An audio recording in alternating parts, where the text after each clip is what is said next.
আজ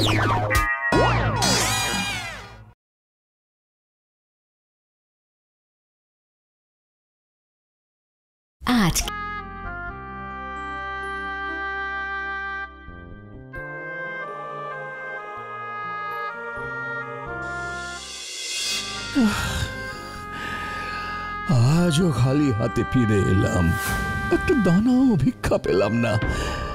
না জানি কোন পাপের শাস্তি ভোগ করছি আমি। উমা, তুমি এসেছো? হ্যাঁ গো, চোখে জল কেন তোমার? ওহো, আজও কোনো ভিক্ষা পাওনি বলে কাঁদছো? হ্যাঁ গো, একটা দানাও ভিক্ষা জোটাতে পারিনি আমি। কিভাবে আমাদের চলবে বউ? চিন্তা করে আর কি করবে বলো? ভাগ্য দেবতা বিমুখ হলে তো কিছু করার নেই। ঠিকই বলেছ, আমার প্রতি কোনোদিনই ভাগ্য দেবতা প্রসন্ন নন। তাই তো এই দশা আমাদের। আচ্ছা, অনেক হয়েছে, দুঃখ করে কোনো লাভ নেই গো। তার চেয়ে বরং যাও পুকুরে ডুব দিয়ে এসো। বেলাও অনেক হয়েছে, স্নান করে দুটো ফ্যান ভাত মুখে দাও। কি বললে বউ? ফ্যান ভাত খাবো? ভাত আছে, কিন্তু তুমি? আমার ব্রত আছে, তাই খাবো না। ব্রত? কিসের ব্রত? বুঝেছি, দুজনের মতো ভাত নেই, তাই তুমি খাবে না, তাই তো? না গো, তা নয়। আমি সত্যি ব্রত রেখেছি। ভাগ্য দেবতাকে প্রসন্ন করার জন্য আমি এই ব্রত পালন করছি। আজ দিনটাও ভালো, তাই উপোস করে ব্রত করছি। যতই ব্রত করো বউ, কিচ্ছু হবে না। ভাগ্য আমার কোনো কালেই ভালো হবে না।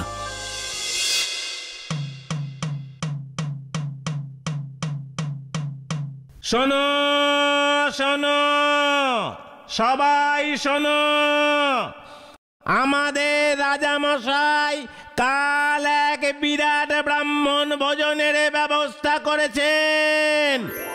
গ্রামের সকল ব্রাহ্মণকে মহারাজ কালকের ভোজে নিমন্ত্রণ করেছেন।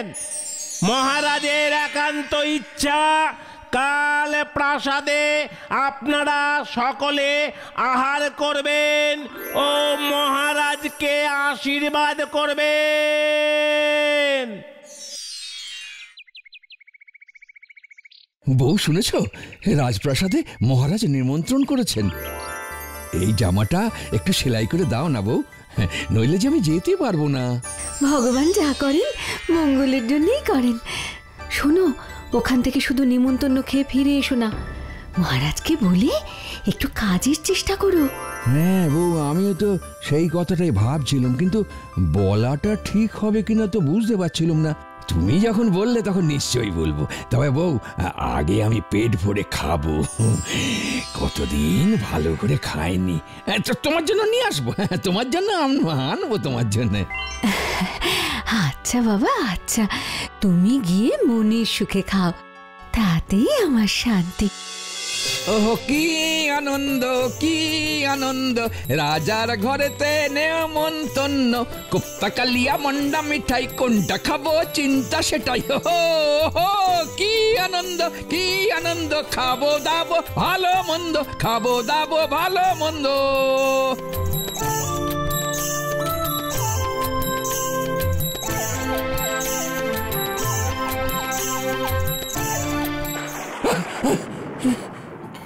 কি আশ্চর্য, এই সময় এমন বজ্রপাত! ব্রাহ্মণ, ব্রাহ্মণ। কে কে ডাকছে আমায়? আমি ভাগ্য দেবতা ব্রাহ্মণ। জগতের সকলের ভাগ্য আমার দ্বারা নিয়ন্ত্রিত হয়। ভাগ্য দেবতা? প্রণাম প্রণাম প্রভু। প্রভু প্রভু, আমার এই অভাব কবে দূর হবে? তোমার অভাব কোনো দিনও দূর হবে না ব্রাহ্মণ, কারণ তোমার ভাগ্যে অভাব অনটনই লেখা আছে। একবার যার ভাগ্য নির্ধারণ হয়ে যায় তার পরিবর্তন করা যায় না। তোমাকে এটাই মানতে হবে। প্রভু প্রভু, আমি এতকাল দেবদ্বিজে ভক্তি রেখেছি, নারায়ণ সেবা না করে আমি জলস্পর্শ করিনি, কিন্তু তাও তাও আমার অভাব দূর হয়নি প্রভু। এই যদি আমার ভাগ্য হয়, তবে আপনি আমাকে দর্শন দিলেন কেন প্রভু? তোমাকে দর্শন দিলাম এটা জানাতে আজ রাজার বাড়িতে তোমার কোনো আশাই পূর্ণ হবে না, কারণ অভাব অনটনই ভাগ্যে আছে। রাজার বাড়িতে গেলেও এর কোনো অন্যথা হবে না। আপনি কি বলছেন প্রভু? অনাহারে অর্থাহারে থেকে আমি অনেক কষ্ট পেয়েছি, আজ একটু ভালো মন্দ খাওয়ার আশায় ওখানে যাচ্ছি প্রভু, সেটাও কি আমার ভাগ্যে নেই? একদিন একটু পেট ভরে খাবো, তাও আপনি আমার ভাগ্যে লেখেননি। আমার কথা শোনো ব্রাহ্মণ, ওখানে যেও না, গেলে অঘটন হবে। আমার ভাগ্যে দারিদ্র লিখে সারা জীবনই তো অঘটন দিয়েছেন আপনি, আর নতুন করে কি অঘটন হবে প্রভু? আমি রাজার বাড়ির নিমন্ত্রণে যাবই প্রভু। না ব্রাহ্মণ, যেও না। শোনো শোনো, আহা, প্রাণটা জুড়িয়ে গেল। ধন্য মহারাজ, ধন্য আপনার সেবা। হবে না, রাজার বাড়ির ভোজ যে। পাকা ফলাহার কাকে বলে আজ বুঝতে পারলাম। তা যা বলেছ, মনে হচ্ছিল যেন অমৃত। পাকা ফলাহার কি আর সবাই করতে পারে? কি অপূর্ব স্বাদ! লোকে বলে কি ভোজে পাকা ফলার খেয়েছে?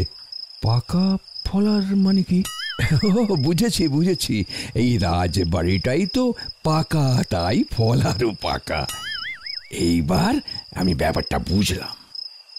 না, এদিকে তো কেউ নেই দেখছি। যাই হোক, গিয়ে আগে আমি পাকা ফলারটা খেয়ে দেখি কেমন।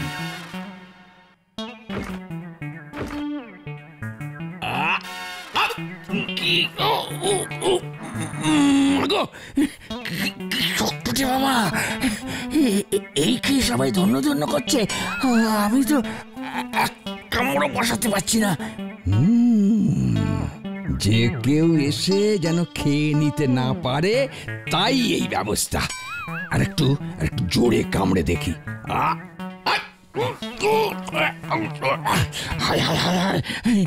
খেতে গিয়ে দাঁতই তো ভেঙে গেল। দাঁতই ভাঙে, এসব অনভ্যাসের ফল।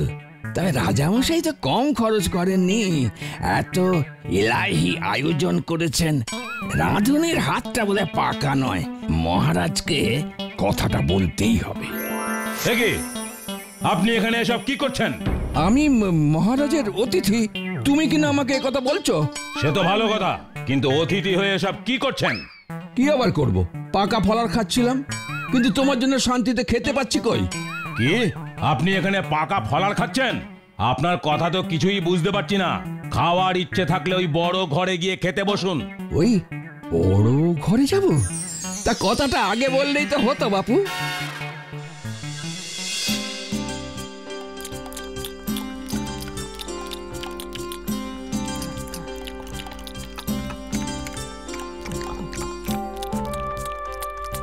ওরে বাবা, কত লোক! সবাই তো এখানে বসে দিব্যি খাচ্ছে, আর আমি দেয়ালটাকে পাকা ফলার ভেবেছিলাম। আসলে পাকা ফলার কি আমি জানতাম না তো। ও বাবা, কত খাবার! এসব খাবার খাওয়া তো দূরের কথা, জীবনে চোখেও তো দেখিনি। কোনটা দিয়ে শুরু করবো ভেবে পাচ্ছি না। বাবা, যা সুগন্ধ বেরোচ্ছে, তাতেই প্রাণটা জুড়িয়ে যাচ্ছে। বউ তো কোনোদিন এসব দেখেনি, খাইও নি, কি জানি কি খাচ্ছে বেচারা। কিন্তু আমি এখন কোনটা দিয়ে শুরু করি? এটা আগে খাবো না এটা? না না না না, আমি মনে চাই এই দিক দিয়ে শুরু করি। এই দিক দিয়ে শুরু করি। কি সাংঘাতিক! থামটা ভেঙে পড়লো কিভাবে? সবই আমার পোড়া কপালের দোষ। আহা, ঠাকুর আপনি খেতে বসুন, আমরা সব ঠিক করে দিচ্ছি, চিন্তা নেই। খাওয়া ছেড়ে উঠে পড়েছি, আর তো খেতে বসতে পারবো না গো। সে কি, না খেয়ে চলে যাবেন? ওরে, কেউ গিয়ে মহারাজকে খবর দে। কিন্তু ঠাকুর, আপনি না খেয়ে চলে গেলে আমাদের অকল্যাণ হবে। আপনি আমার অতিথি ব্রাহ্মণ, অতিথি নারায়ণের সমান।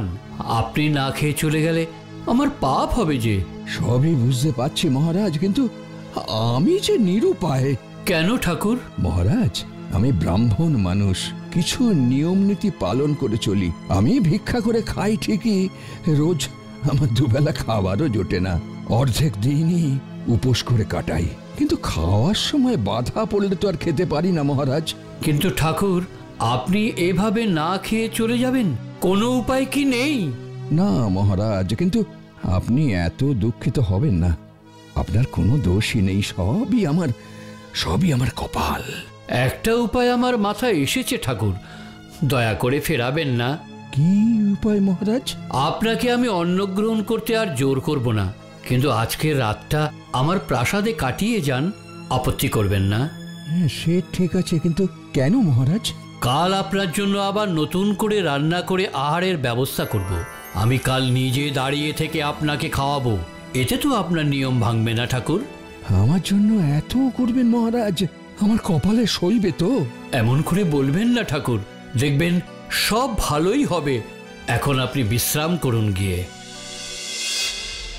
তুমি আমার কথা শুনলে না ব্রাহ্মণ? তোমার এত বড় সাহস! বলেছিলাম এখানে এসো না, অঘটন ঘটবে। দেখলে তো, তাই হলো। আবার কাল ভালো মন্দ খাওয়ার আশায় রয়েছ, সেও আমি হতে দেব না। যে ভাগ্য আমি তোমার জন্য লিখেছি তার নড়চড় হবে না। কালকেও তোমার খাওয়া জুটবে না ব্রাহ্মণ। আমি সেই ব্যবস্থাই করছি। নিন ঠাকুর, অন্ন গ্রহণ করুন। আপনার আশীর্বাদ পেলে আমাদের সকলের মঙ্গল হবে। আচ্ছা মহারাজ, আমি খাচ্ছি।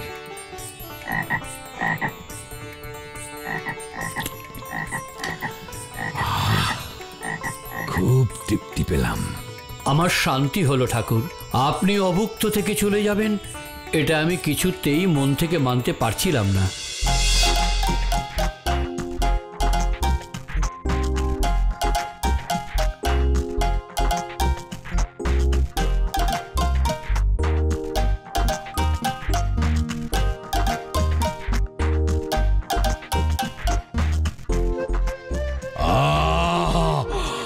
এ আমার কি সর্বনাশ হলো গো! কেউ আমাকে এখান থেকে বের করো গো, বাঁচাও আমাকে! কে এমন করে চিৎকার করছে?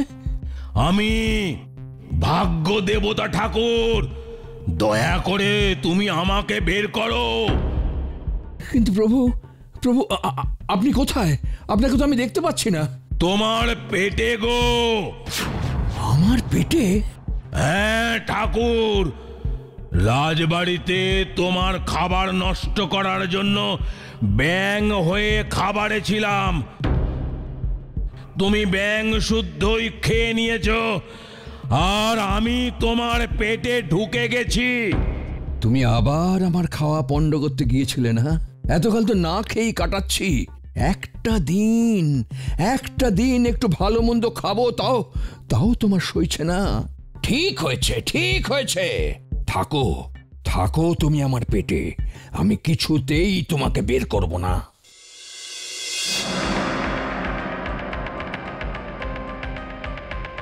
ভাগ্যদেবতা নিখোঁজ? কি কাণ্ড! হ্যাঁ, খবর পেয়েছি ভাগ্যদেবতা এক ব্রাহ্মণের পেটে আছেন। কি সাংঘাতিক! এখন সবার ভাগ্য কে নির্ধারণ করবে? ভাগ্যদেবতার উপর ব্রাহ্মণের রাগের কারণ তার দারিদ্র, অভাব, অনাহার। কিন্তু ভাগ্যদেবতাকে যে কোনো উপায়ে মুক্ত করতেই হবে। একটা উপায় পেয়েছি। কি উপায়? বলুন। আমার মনে হয় ব্রাহ্মণের দারিদ্র দূর করালে তিনি নিশ্চয়ই ভাগ্যদেবতাকে মুক্তি দেবেন। একদম ঠিক। চলুন মা লক্ষ্মীর কাছেই যাই। আমার আমার যে বিশ্বাসই হচ্ছে না গো। হ্যাঁ, ভাগ্য দেবতা তোমার পেটে?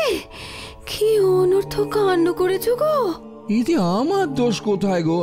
আমি তো আর জেনে শুনে করিনি, উনি আমার খাওয়া পণ্ড করতে এসেই বিপদে পড়েছেন। ব্রাহ্মণ, কে? আমি মা লক্ষ্মী তোমার কাছে এসেছি। মা লক্ষ্মী? আপনি আপনি এসেছেন এখানে? বলুন মা, বলুন মা, আমি আপনার জন্য কি করতে পারি? ভাগ্য দেবতাকে মুক্ত করতেই তোমার কাছে আমি এসেছি। কিন্তু মাগো। তোমাকে কিছু বলতে হবে না ব্রাহ্মণ, আমার আশীর্বাদে তোমার সব অভাব দূর হয়ে যাবে। তুমি ভাগ্য দেবতাকে মুক্ত করে দাও। মা, আমার বরে তোমাকে আর অনাহারে থাকতে হবে না। তোমার ভাড়ার সর্বদা পূর্ণ থাকবে। তোমার অর্থকষ্ট সারা জীবনের মতো দূর হবে। মাগো, মাগো, তুমি দয়াময়ী মা, তুমি দয়াময়ী। তোমার আশীর্বাদ পেয়ে আমি ধন্য। মাগো, মাগো, আমায় ক্ষমা করো। ভাগ্য দেবতাকে বন্দি করার জন্য আমি খুবই দুঃখিত মা।